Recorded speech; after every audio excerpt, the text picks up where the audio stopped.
Anja iz Pocket Palme, dobrodošla u Azimut, dobrodošla u naš program Nevidljiva scena.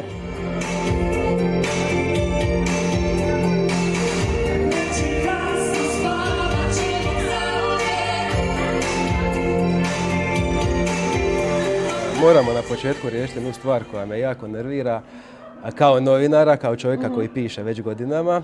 A to nije samo stvar koja se tiče Pocket Palme, ima tu još kandidata.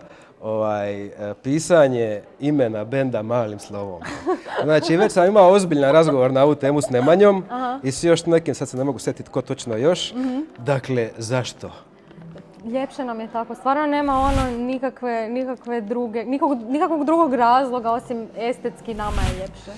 Jer ja kad vidim to malo slovo, ja bi rukom, probudi mi se moj OKP uspavani i onda bi rukom po ekranu to slovo dignuo.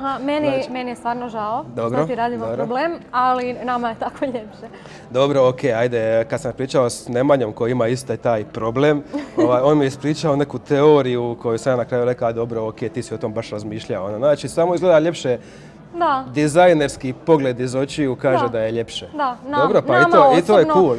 Mislim, mi ni sa čim baš ne kompliciramo previše, nego sve što radimo zato što se to nama sviđa i to je neki najjednostavnije zapravo. Dobro, pošteno. U Šibeniku ste danas jer promovirate novi album, Atomi, nizom koncerata po državi koji počinju u 6 popodne, traju pola sata. Jel ta PR tehnika, jel to pali? Jel dolaze ljudi? Kakva su iskustva? Dolaze. Evo danas su nas posjetili baš dosta ljudi. Jako mi je drago što su došli. Sad vidjet ćemo da li će to uroditi plodom, ali mislim da nije zapravo nama to toliko bitno. Nama je više do pogotovo sad nakon pandemije, još uvijek traje, ali sad možemo i nastupati napokon. Mislim da je ovo dosta ovako nekako zgodno je jer nije baš puni koncert pa nekako možemo to provući posvuda i stvarno se želimo doći podružiti s ljudima jer zapravo mi smo nekako, kako da kažem, eksplodirali usred pandemije. Mislim da nas jako puno ljudi nije imalo priliku čuti, tako da mislim da je ovo zapravo super prilika da bar znači, malo... dolaze ljudi u 6 popodne na koncert. Tako je. Mislim, dobro, vidim ja di to ide. Prvo sad zbog pandemije su koncerti počeli oko 9, 8, ljudi dolaze jer su željni, sad će počinjati oko 6, vidim, pa ćemo ići na koncerte u podne i bit će nam sve skroz normalno.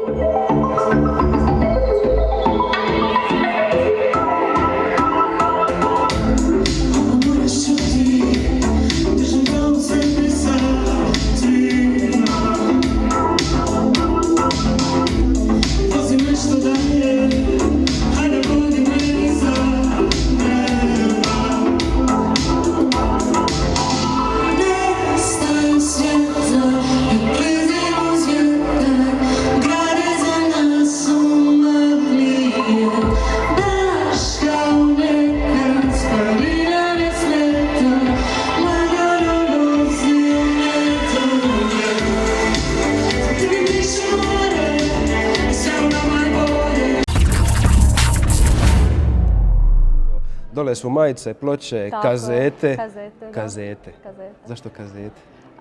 To je zapravo bila fora prošle godine, ne prošle godine, ili prošle godine, ne sjećam se više, uglavnom godine kad smo mi zapravo izdavali prvi album je Aquarius slavio 25. rođendan, a Luka i ja smo te godine isto imali 25 godina i nekako je to bilo jako sladak način da proslavimo naše rođendane jer Aquarius zapravo nekih 15 godina nije izbacio album na kazeti.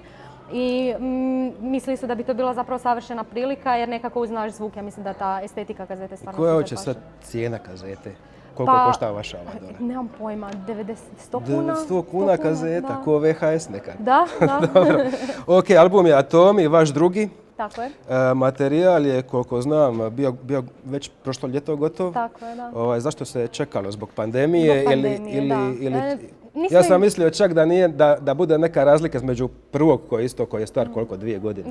Da bude neke kao 2 godine razlika, ali u biti pandemija. Jel? Da. Nije nama bitno sad koliko često izbacujemo stvari, jer mi smo stvarno jako produktivni i već radimo sad na novom materijalu, tako da nas zapravo i ne zanima koliko je prošlo od izdavanja prošlog izdanja, ali stvarno je bilo do pandemije, nama je dosta bitno da možemo koncertno promovirati taj album i prošle godine u ovo vrijeme nekako se nije činio kao najbolji timing. tajming jer nismo uopće znali kako će izgledat koncertna industrija zapravo. A sad je to malo nekako čišće, ipak se evo može, tako da mislim da je sad stvarno dobar tajming. Dobro, vaš zvuk, synth pop, synth wave, refleksija na 80-te.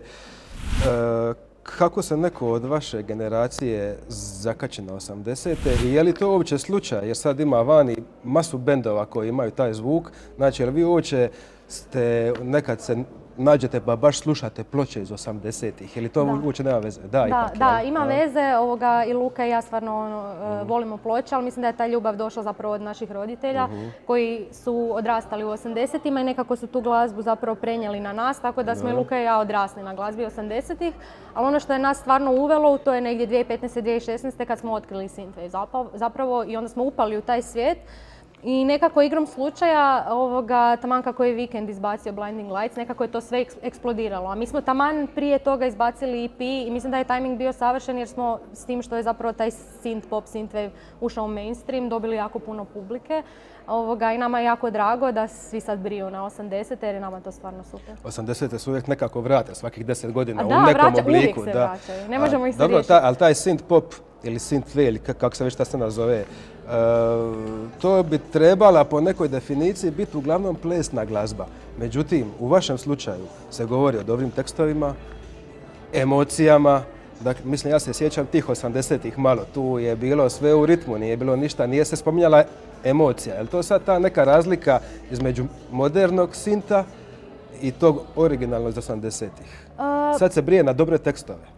Da, pa ja mislim da ne mogu toliko generalizirati da je više stvar mene i Luke, koji smo jako onako emotivni ljudi, a glazba koja nas inspirira je većinom zapravo glazba koja nije iz 80-ih, nego baš synthwave glazba. Mislim, synthwave je pravac koji je nastao prije 15 godina, tako da je to relativno novo. Tako da se više nekako referiramo na to, ali synthwave je jako širok pojam jer tu ima dosta agresivnog synthwavea koje grade metalci, do nekakvih nježnih balada i tako nečega. Tako da mi nekako smo upili to sve, pomiješali s pop glazbom i sa čak i elementima post-punka i bilo čega što slušamo jer i Luka i ja i Bruno zapravo slušamo užasno puno žanrova i mislim da se to može čuti jer uzmemo sve što nam se sviđa iz svakog i onda to nekako sklopimo u Pocket Palmu. Dobro, osim vas možemo s vama skupa spojiti nekako Nipple People, Svemirka, možda ima još neko. Jel imamo mi scenu? Jel to dovoljno za scenu? Imamo i ne samo u Hrvatskoj nego regionalna scena koja sad postaje sve jača i jača. Javljaju se konstantno novi artisti i ja mislim da je tu u najvećem rastu nekako možda label više manje zauvijek. To je Svemirkov label. Dobro. I naravno moram spomenuti Peki Pele, također novi artist koji radi nešto slično. Onda u Srbiji imamo Fantoma. Stvarno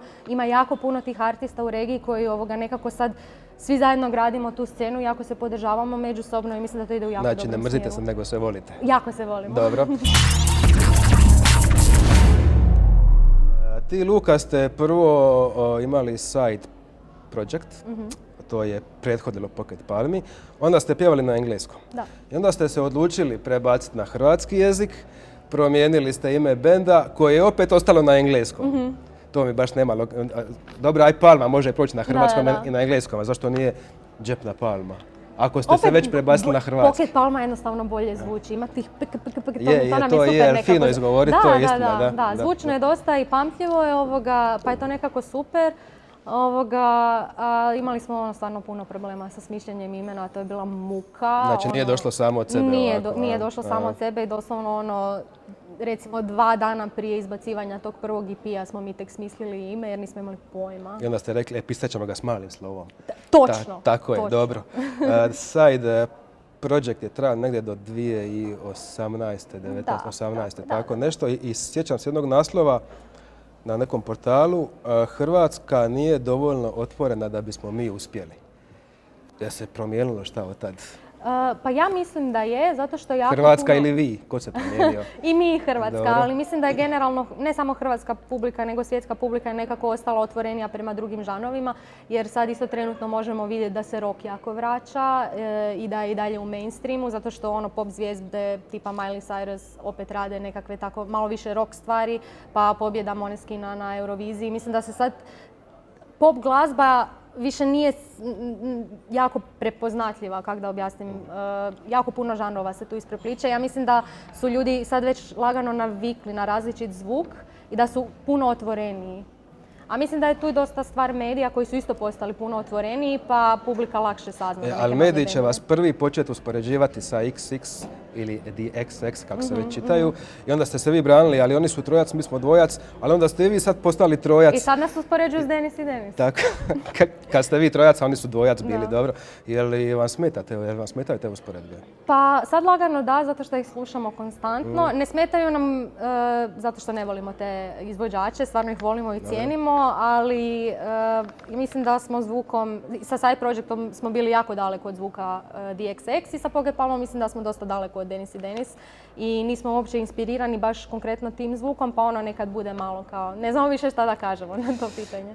Dobro, za kraj mi je samo još nešto interesira. Izvodite li još uvijek 365 od Saše, Tina i Keđe na koncertima? Nekad da, kad želimo da koncerti budu spicy, onda izvodimo i mislim da nećemo prestati. Jer jako nam je zabavno to izvoditi i nekako ljudi koji nisu bili na našim koncertima, ona treba im malo da shvate koja je pjesma, onda kad shvate onda polude, bude baš nekak smiješno i zabavno.